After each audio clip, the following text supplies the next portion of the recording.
Red volunteer കൈക്കുഞ്ഞുമായിട്ട് വന്നിരിക്കുന്നത്. ഇത് കുഞ്ഞു വാവയൊക്കെ ആയിട്ടാണ് വന്നേക്കുന്നത് അല്ലേ? എവിടുന്നാ വരുന്നത്? തിരുമുല്ലവാരം മേഖല കമ്മിറ്റി. എന്തോരം ഈ ആള്? 6 മാസം കഴിഞ്ഞു. എന്നാലും നമ്മൾ പാർട്ടി അതുപോലെ വലിയൊരു പരിപാടി നടക്കുന്ന സംസ്ഥാന സമ്മേളനം പോലെ അതിൽ ഭാഗമാക്കാവാതിരിക്കാൻ പറ്റില്ല അല്ലേ? അതെ, ഇത് റെഡ് വാൾ നാളെ മറ്റന്നാൾ 9-ാം തീയതി യൂണിഫോം ഇടുന്നുണ്ട് കുഞ്ഞ്. കുഞ്ഞിടുന്നുണ്ട്. അപ്പൊ അങ്ങനെ അടിമുടി പാർട്ടി കുടുംബമാണ്. ഹസ്ബൻഡ് ഇവിടെ വോളണ്ടിയറാ. പേരെങ്ങനെയാ? അനു. അപ്പോ സംഘത്തിന് ഇവിടെ ഭാഗമായിട്ടുണ്ട്. അതെ. അപ്പോൾ ഇങ്ങനെ ഇത് നേരത്തെ മുതൽ റെഡ് വോളണ്ടിയർ ആണോ, ചെറുപ്പം മുതൽ ബാലസംഘം മുതലാണോ തുടങ്ങിയ? എങ്ങനെയാ? ഞാനല്ല, കല്യാണം കഴിഞ്ഞിട്ട്. അന്നേരമാണ് പാർട്ടിയിലേക്ക് അങ്ങനെ സജീവമായിട്ട് വരുന്നത്. അതെ.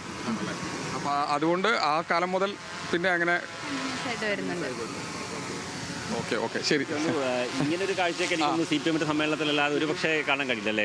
അത്രയ്ക്കൊരു കെട്ടുറപ്പുള്ളൊരു സമ്മേളനം നമുക്ക് ഇങ്ങനെ സ്വാഭാവികമായിട്ടും കാണാൻ കഴിയില്ല.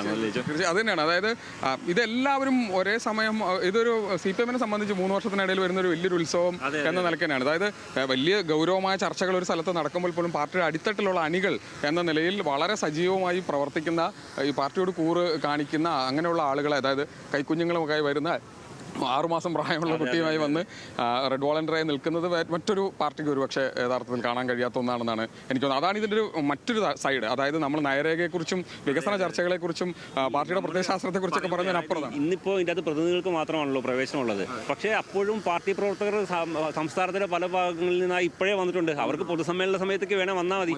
പക്ഷേ അവരെ സംബന്ധിച്ചിടത്തോളം ഈ പാർട്ടി എന്ന് പറയുന്നത് അവരുടെ ജീവിതത്തിൻ്റെ ഒരു ഭാഗമായതുകൊണ്ട് തന്നെ അങ്ങനെയാണ് അവരുടെ ഒരു അടിത്തറ ഉള്ളതുകൊണ്ടല്ലേ. ആ ഒരു കാഴ്ചയൊക്കെ നമുക്ക് ഒരിടത്തും ഒരു പക്ഷേ കാണാൻ കഴിയില്ല. അത് ഇന്നലെ മുതൽ തന്നെ പലരും നമ്മൾ കണ്ടു. ഇന്നലെ മുതൽ ഇവിടെ ഉണ്ട്. അതായത് ഇന്നാണ് സമ്മേളനം തുടങ്ങുന്നത്. ഇന്നലെ മുതലേ വന്നു. നേരത്തെ റൂം ബുക്ക് ചെയ്തു. ഇവിടെ ഉണ്ട്.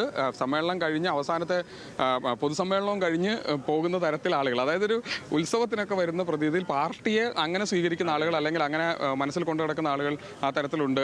അതുകൊണ്ടുകൂടിയാണ് ഇത്രയും ഗംഭീരമായി ഇതിനെ ആളുകൾ കാണുകയും ഇപ്പോൾ നമ്മൾ കണ്ട പോലെ കൈക്കുഞ്ഞുങ്ങളൊക്കെ ആളുകൾ ഇവിടെ വരുന്നത് നമ്മൾ കാണുകയും ചെയ്യുന്നത്. എന്താ ആവേശത്തോടെയാണ് പറയുന്നത്. 6 മാസമുള്ള ആൾ അവരും റെഡ് വോളണ്ടിയറായി ഉണ്ട്. പൊതുസമ്മേളനത്തിന് അന്നുള്ള മാർച്ചിൽ, റെഡ് വോളണ്ടിയർ മാർച്ചിൽ ഉണ്ട് എന്ന് വളരെ ആവേശത്തോട് പറയുന്ന അമ്മമാരെ